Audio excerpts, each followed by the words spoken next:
Sual belə idi ki, insafsız rəqabət bazarında niyə uzun müddətli dövrdə mənfəət, rəqabət aparırlar, nəyə görə uzun müddətli dövrdə mənfəət sıfıra yaxınlaşır?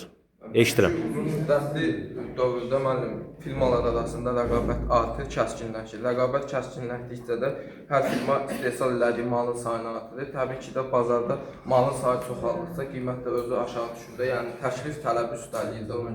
Uzun müddətli dövrdə. Bəli. Sizin sualınızı qəbul elədim, cavabınızı daha doğrusu qəbul elədim. Eşidirəm sizi.